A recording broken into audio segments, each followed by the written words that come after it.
Synopsis.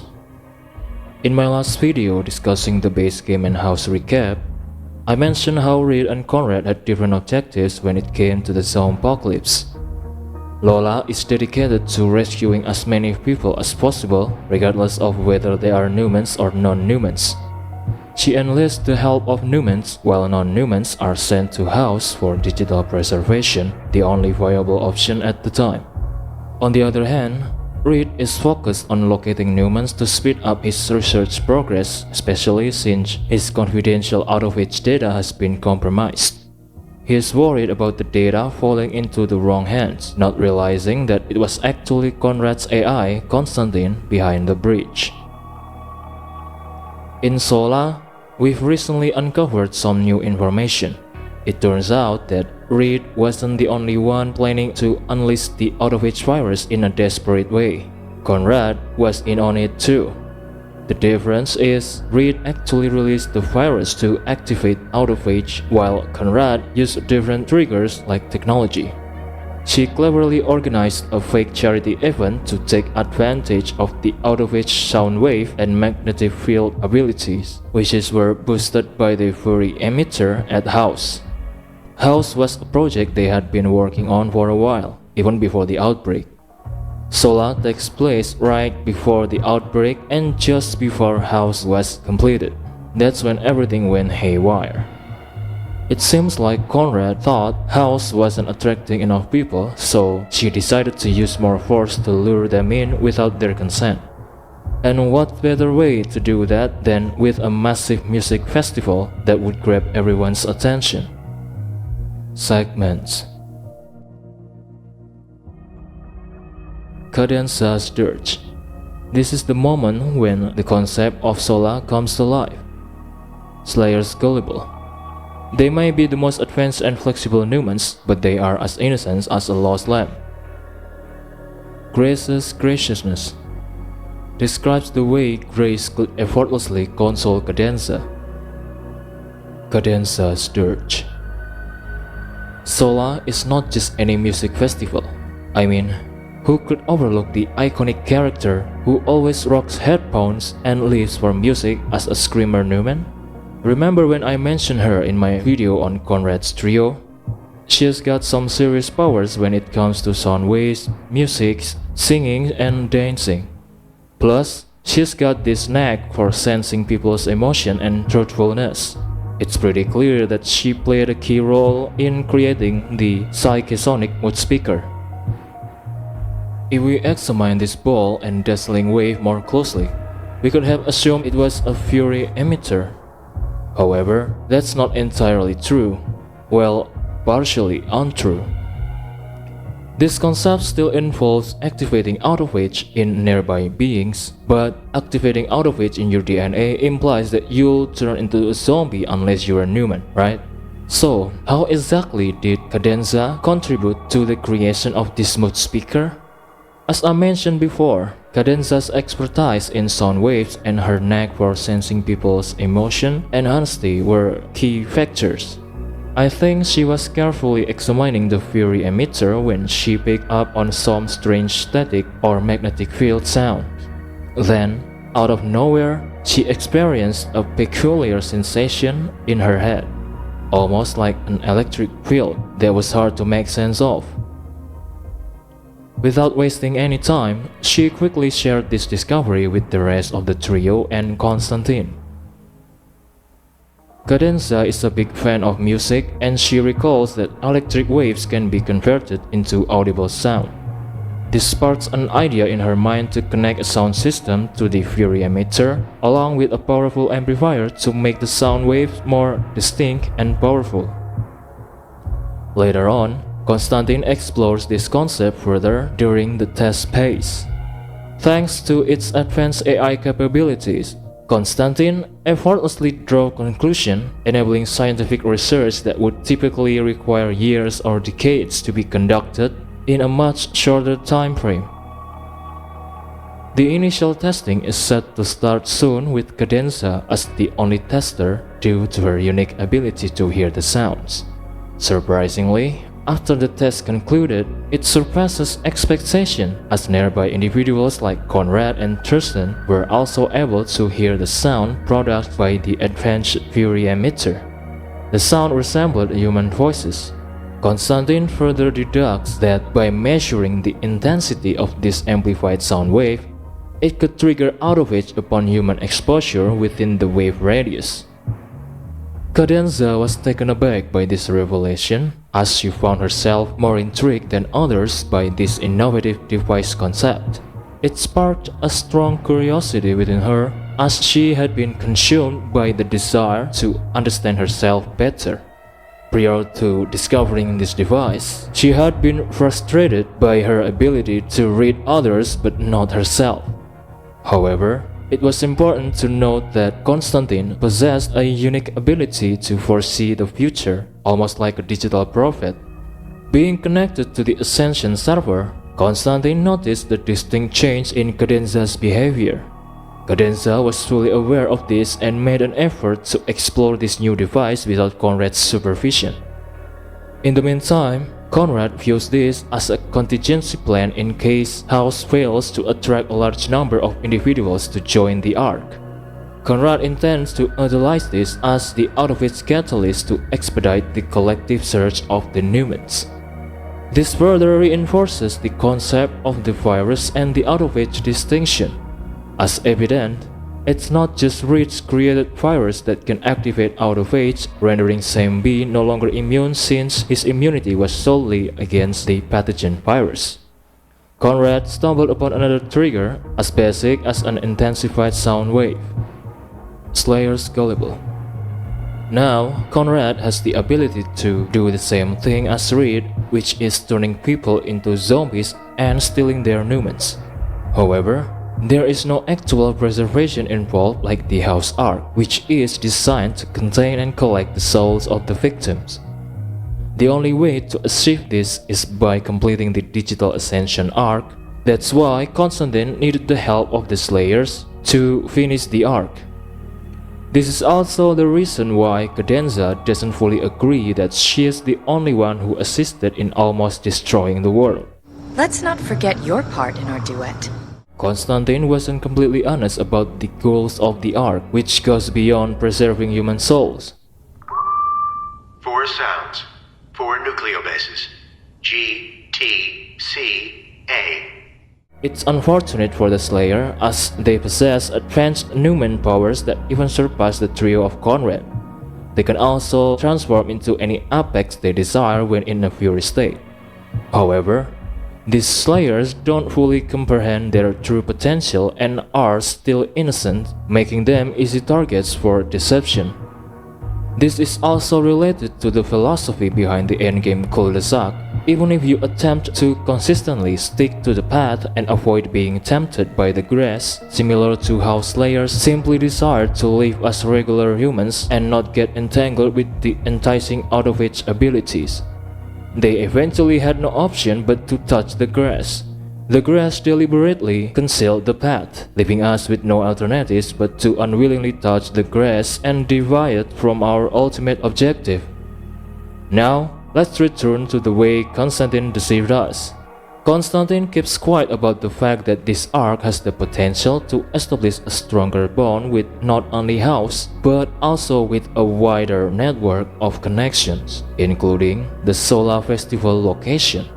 This would enable Constantine to gather more data from the new sound system, which has the ability to transform people into zombies. Additionally, Constantine foresees a great likelihood of Cadenza achieving her dream of a massive speaker. That's why he dispatched the Slayers to SoLA after successfully assisting House. Cadenza is located at SoLA, where you should be. This decision is based on Constantine's prediction that the Slayers have the best chance of thwarting Cadenza's self-centered triumph. The pattern is clear. You have the highest chance of success. However, when the outbreak finally happened due to Reed and Conrad, just like Constantine had foreseen, Cadenza was not happy with Conrad's idea of just expanding the mood speaker to the size of a stage. She was still struggling to decipher the voices she received, hoping they would reveal her true identity. Therefore, she proposed to enhance the mood speaker's range globally by using a more powerful amplifier and a bigger speaker.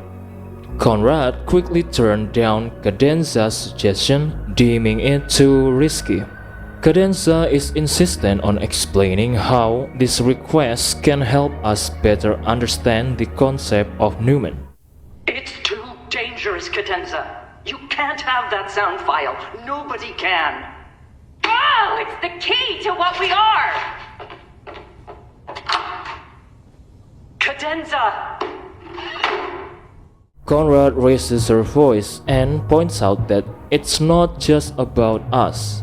Made your point. I understand, but this isn't about any single one of us. Cadenza then goes too far by using Conrad's words against her about how she is now the one who is clinging to the edge of the pool, accusing her of being too scared to focus on personal growth. I urged caution, but you were rash. Now who's clinging to the edge of the pool? What's the point in trying to communicate if we won't listen to the reply? You think we're communicating. Kay's analysis suggests differently.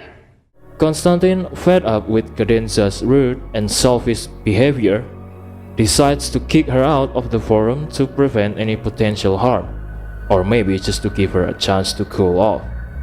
Cadenza's been bad, and isn't allowed on the sofa. Grace's graciousness. There is a recurring character background going on.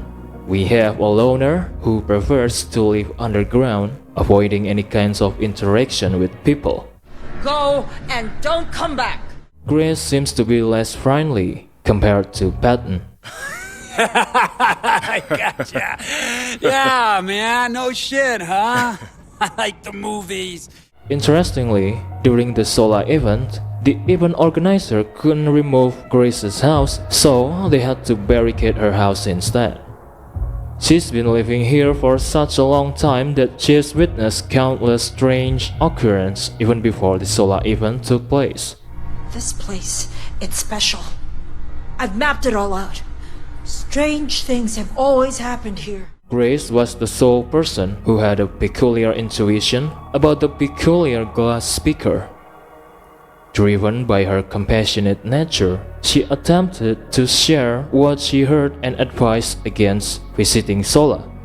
However, instead of expressing gratitude or heeding her warning, people simply ridiculed her and questioned her sanity. I have tried my whole life. People like you don't want to believe. You just want everything to stay normal. This deeply saddened Grace, as all she wanted was to caution others about the potential harm this device could inflict, similar to her own experience. Little did she know, this ability to hear fellow Newmans was simply a manifestation of her being a Newman herself. As time passes, Grace finds herself surrounded by more voices and beats, while more and more people chose to ignore her advice and label her as crazy. It's the fact that people disregard her and doubt her honesty that truly brings her down. If only people would trust her, things could be so different. Just like the Slayers did. Once we convinced ourselves that she wasn't crazy and genuinely listened to her story, we couldn't help but beg her to share it. And the moment she did, we could see a mix of shock and relief in her aura. You heard it too. It's amazing how even a little bit of support can make such a difference in preserving her sanity. In a way, this indirectly reminds us of the importance of offering support, no matter how small, to someone who is going through unstable or challenging mental states. She proceeded to recount the heartbreaking scene she had seen, where approximately 30,000 individuals transformed into zombies all at once upon hearing the strange glass speaker's beat. As previously explained during Cadenza's Walkout, we are aware of how this speaker has the power to induce such a phenomenon. So here's the deal. Cadenza really wanted to make this awesome global mood speaker, you know? But she got booted from the trio forums, so she doesn't have access to the file anymore. Remember when Conrad said no one would ever get their hands on it? You can't have that sound file. Nobody can. Well, I think Conrad was smart and encrypted the recording file into 4 parts. 4 sounds, 4 nucleobases. G, T, C, A. If my theory is right, that's why we had to gather all 4 pieces from the different bands. Once we have them all, we'll send the raw parts to Cadenza. I only had one part, but with yours I can piece it back together and complete the message. She'll work her magic and remix it, and then she'll tell us to pass it on to Constantine. We've recombined the beat. I just need you to go to the OSK store on Ocean Avenue and talk to Constantine. He has the file. We'll use his server to send the remixed part back to Cadenza. And all of this ties into my idea of expanding the Ascension Arc network to cover more ground, even reaching the SoLA festival location. We've already handed over the file pieces to Cadenza, so why does she need it to be uploaded to Constantine and then sent back to her? It's because she can no longer access Constantine after her walkout incident. This just proves that without Constantine's server, this global mood speaker wouldn't even exist. And if we take a look at the lineup of the bands we got the pieces from, it includes Digital Meadow, the new puppeteer, and finally Lidded Spine.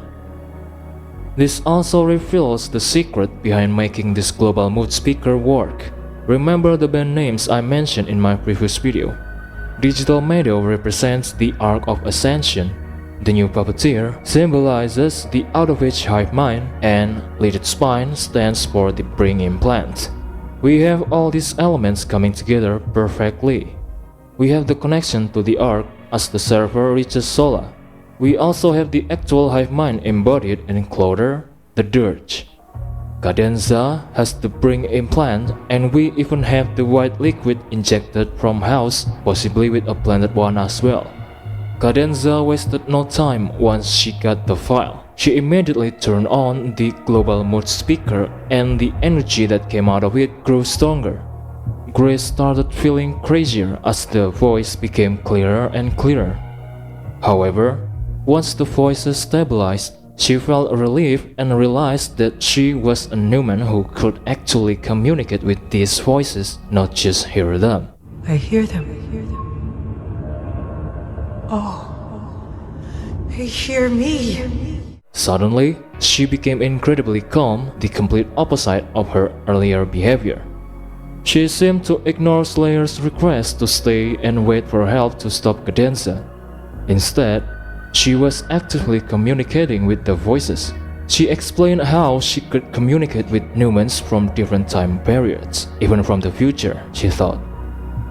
But before she could ask for more clarification, the connection was lost as the Slayers managed to destroy the global mood speaker. I know we're Newman. The voices I heard were other Newman from long ago. Maybe the future too, I'm not sure. They started to explain, but when you stopped the beat, the voices stopped too. One major question: how can Grace effectively console Cadenza? Consider this: when the beat consumed her, Cadenza gained a deep understanding of herself across time. When the beat took me, it knew me completely. Everything I am, was, and will be. But I knew it too. It felt familiar. Perhaps if Grace can attune herself to the beat, she too can comprehend Cadenza. This could aid in healing Cadenza's psyche and helping her regain control. This ties to my theory about Conrad's expertise in my Conrad's Trio video. I mentioned earlier that Conrad is a healer because Tisha attacked us with a crossbow bolt, aiming for our worst arteries and then plunging it deep into our hearts. She even added kicks to ensure our demise. It's mind-boggling how anyone could survive such a brutal assault. However, To our surprise, we woke up to find Conrad removing the crossbow bolt from our chest and bringing us back to the land of the living. So, I guess Conrad possessed some sort of healing abilities. But now, with Grace in the picture, I'll also consider her a healer. The interesting thing is that while Conrad specializes in physical healing, Grace focuses on psychological healing. They seem to be around the same age too, which adds another layer to their classification. Summary: Reed stumbled upon a hidden time bomb lurking in the depths of human DNA. Fast forward a couple of years, and an outbreak erupted in Benoi, shedding light on the fact that Reed's initial discovery was just a tiny glimpse into the potential havoc this enigmatic time bomb could wreak. Delving deeper into the Benoi outbreak, Reed concluded that the virus was merely one trigger for this time bomb. Moreover, this mysterious time bomb operates in a similar fashion to autophagy, breaking down cellular components and repurposing them to produce the substance that the host needs the most. As a result, Reed christened this ticking time bomb as autophage. Years later, he discovered that there were hybrids of the autophage known as Numen, individuals with actual immunity. In secret, he devised a plan to modify his unborn child, enabling them to carry the autophage neutralizer when mixed with Numen blood. This valuable information remained classified, known only to Reed and authorized personnel. However, Conrad's AI, Constantine, managed to gain access to this confidential data. With this newfound knowledge, Conrad initiated the House Project to safeguard humanity, including both humans and non-humans. She recruited a Numen to aid in her mission while digitally preserving the souls of non-humans in the Arc of Ascension. As a precautionary measure, she also devised the SoLA backup plan. Reed was thrown into a state of panic upon realizing his data has been compromised, unaware that it was Conrad's AI behind the breach. In the midst of the intense pressure to develop a cure as quickly as possible, Reed, not knowing about the nearing completion of House Project, decides to release a trigger virus. His intention is to activate people's autophage in order to expedite his research by finding an actual Numens to support it. This explains why he is so protective of Tisha, as he needs her and other Numens to test the neutralizer. Shortly after, Conrad confronts Reed about the sudden outbreak, and Reed admits to his actions. Instead of pointing fingers, they come to an agreement to not interfere with each other's current and future plans regarding the zombie-apocalypse. Reed sticks to his plan of testing the cure with the first Numen he found, Noah, while Conrad continues with the House and SoLA plans. So, on the final evacuation plane, Constantine sent a couple to check for any potential Numens on board. And guess what? They stumbled upon you. Joshua's wife, Angelina, purposefully begged you to establish a connection between you and Constantine and the Ascended. So, when you finally arrived at Emma's mansion, you were unknowingly tricked into examining a random envelope that actually activated Constantine's spine control, leading you to the secret house site. Surprisingly, you managed to save the Ark and establish a secure connection there and beyond. And now, your next mission for Constantine is SoLA. That's why she meets you in the sewers to greet you, express her gratitude, and help you unlock your hidden potential. I'm gonna have to help you let go. At that instant, she received the news that you would be following Reed instead. She then approached Reed to remind him of their agreement not to interfere, but Reed claimed he had no other choice since he couldn't locate any other Numens after Noah. Lola, you promised you wouldn't interfere. No, Ruben, we promised that we wouldn't interfere. You've already galloped across that Rubicon. There is too much at stake. Doc, where the fuck? Oh. Wait, who the fuck? Conrad understood and walked away from Reed because he wouldn't allow her to see Bucho's laptop. But I must just drop in on Tisha before I go. You can't see her. Oh, Ruben. Yeah, well, no one gets to see her. What? She ain't here. What do you mean? This was the suspicious moment when Reed pressured you to locate Tisha quickly because she was crucial to his research, especially now that he also had your blood. Despite successfully securing the helicopter with the evidence you provided to the authorities, Reed didn't immediately depart from LA and return to his lab to create the cure instead. Ruben and Tisha just flew out of here! No warning? Nothing? Not a damn thing! Jimmy's trying to figure it out. He killed my city. Should have put a bullet in him! No! Jimmy, sit down! How are we gonna know where he's gone? I know where he's gone! He's flown to some lab on Hollywood Boulevard. Rubes! Ruby Rubin! Doctor whatever the fuck! You were aware that the cure had proven effective on Sam B, Not his head, you idiot! which is why you decided not to follow the helicopter and instead went back to search for Tisha because you wanted to lead a normal life too. So, Cadenza mentioned something about the incoherent. Cadenza? The song is incoherent. In my last video, I initially thought she was talking about the Slayer's favorite objective of finding Tisha instead. However, it turns out that Cadenza's use of the word incoherent actually refers to her struggle in understanding your genuine emotion or motives. It's similar to how she can't see her own feelings clearly. This is the point where she starts delving deeper into the concept of the global mood speaker. And that's when your SoLA adventure starts. Conclusion. We'll make sure to add the base game and house conclusion together to fill in any remaining plot holes. The characters will show how we fix those gaps in the story. Reed's tale has come to an end, and it's evident that he successfully created cure, or rather a neutralizer, for the Autowitch just before he passed away. Furthermore, Sam B successfully reunited with Emma to safely escape from LA, while Patton, on the other hand, conquered his phobia and had the incredible opportunity to meet his all-time favorite actress. Additionally, we were able to rescue a different Newman named Grace, who stands out not only for the peculiar nature like Conrad's trio, but also for her kindness and compassion. Grace managed to overcome her internal struggle just as she was on the verge of losing her sanity. Fourth, Conrad has successfully executed her plans, including the completion of the House Digital Soul Arc project and averting the disaster of SoLA's Cadenza, all thanks to the triumph of her AI, Constantine.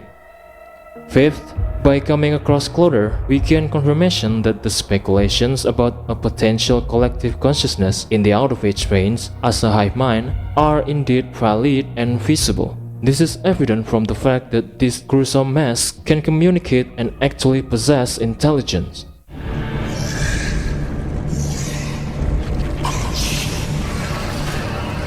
You can talk? Lastly, it is important to mention that all of these achievements were made possible with the assistance of the Slayers. Anti-conclusion. While Slayers are the true heroes for all these characters, their stories and what lies ahead for the lore are still shrouded in mystery. Additionally, we were able to gather more precise details and learn about Cadenza's story. However, we were never given the opportunity to discover who Thurston is. There is no excitement except for the fact that he resembles a crusher with absolutely no background information. His undersized shirts don't even have a logo on them.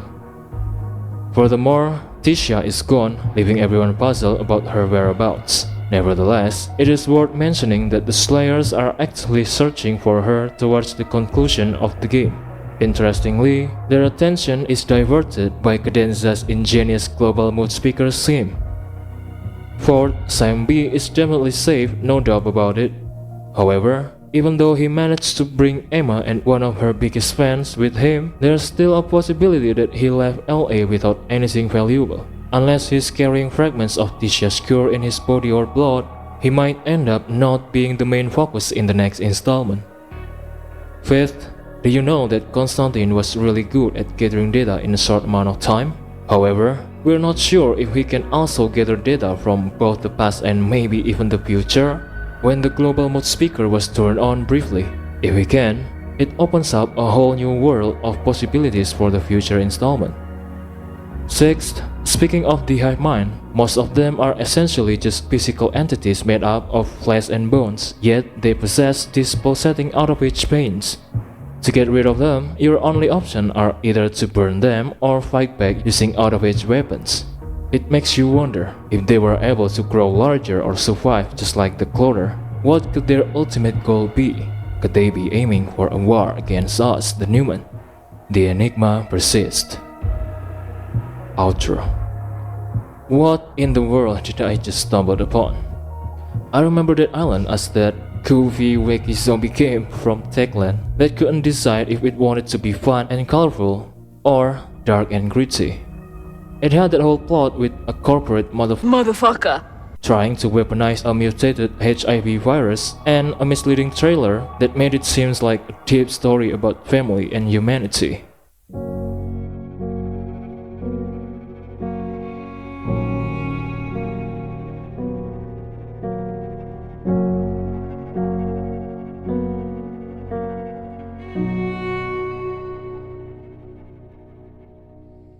Now, it's clearer that it's more all about fun and vibrant vibes, but with a crazy twist on zombie lore.